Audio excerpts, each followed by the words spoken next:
Welcome to this explainer. Let's jump right in. We're going to build a completely no-nonsense, critical technical framework for evaluating cable tray manufacturers, specifically for heavy-duty infrastructure projects.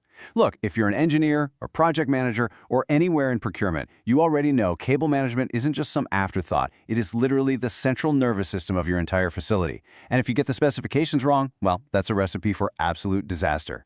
So we're going to dig into the hard data and some real-world case studies to show you exactly how to mitigate these massive risks before purchase order is ever even drafted. To really get a feel for the stakes here, I want you to imagine getting slapped with an unplanned rework cost exceeding 2.3 million Chinese yuan, right in the middle of a massive, high-stakes infrastructure build. Yeah, that is a catastrophic budget blowout that absolutely nobody wants to try and explain to their stakeholders. Okay, now add an agonizing 11-week delay to your critical cable pulling schedule on top of that. In the heavy-duty construction world, an 11-week standstill? That's not just a minor headache. It cascades into brutal contractual penalties, idle labor costs, just bleeding money, and a totally derailed commissioning timeline. And here's the thing. This nightmare actually happened. This went down during a 2023 LNG terminal expansion over in Guangdong. The project team had to deal with a severe structural failure from an uncertified supplier, and they were forced to scramble and switch to a fully ISC 61537 verified manufacturer right in the middle of the project.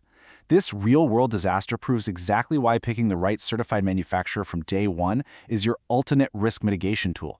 It's not just bureaucratic red tape, it is literal operational armor for your project. And preventing that Guangdong scenario from happening to you starts with truly understanding international standards and load ratings. Section 1. Demystifying IEC load ratings. The absolute core of avoiding that kind of disastrous rework is demanding verification against stringent standards, like IEC 61537. Now, this isn't just a box to check. This standard rigorously subjects load capacities to extreme weight tests, making sure structural deflection stays well within safe operational limits. Plus, it verifies electrical continuity by measuring resistance across joint splices, which guarantees your grounding paths survive under intense stress. Going with uncertified local suppliers might look like a genius cost-saving hack on your preliminary spreadsheet, but honestly, without strict testing for deflection and continuity, you're pretty much just guessing about the structural integrity of your facility's power infrastructure. Now, let's compare a Class C rating at 150 kilograms per meter against the Class D rating at 200 kilograms per meter. Here is a crucial detail. When you're evaluating these load classes, the test span matters just as much as the actual weight rating.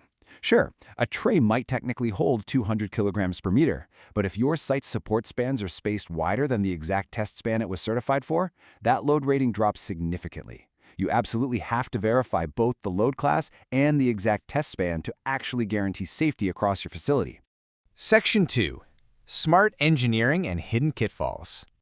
Okay, consider this brilliant engineering hack.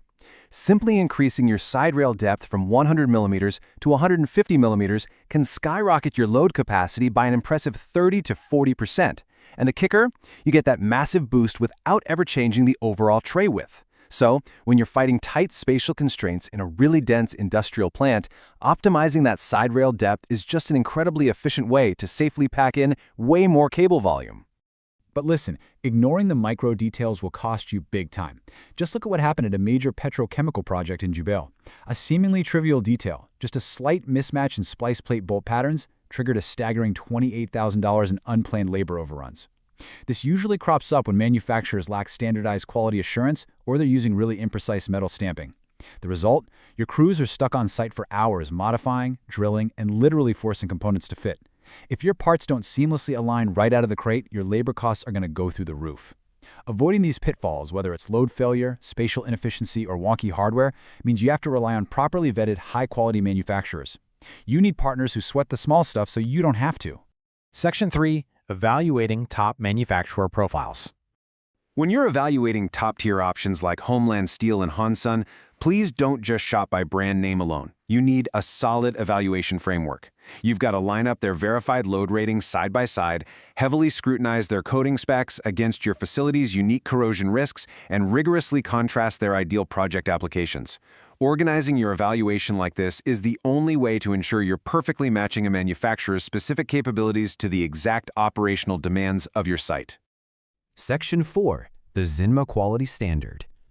Finally, let's spotlight another major player just to show you what a comprehensively certified manufacturer profile actually looks like in the real world. Take Shanghai Zinma Busway and Cable Tray Co. Ltd. for example.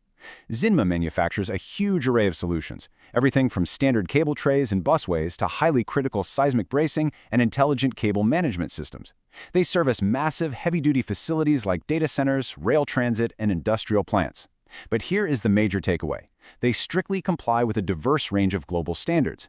They aren't just barely hitting one local benchmark, they are verified against rigorous global standards like IEC 61537, NEMA VE1, BSEN 50085, and GB 31251. That kind of multi-standard compliance is the exact level of rigorous verification that shields your project from those catastrophic reworks. So, as you gear up for your next heavy-duty infrastructure bid, I really want you to look at the specifications sitting on your desk right now and ask yourself this critical question. Are your cable tray specs genuinely protecting your project, or are they unknowingly risking it? Think back to that 2.3 million yuan rework. Remember those infuriating mismatched bolt patterns? Make sure your procurement choices are building absolute certainty, engineering integrity, and safety, not just paving the way for massive delays.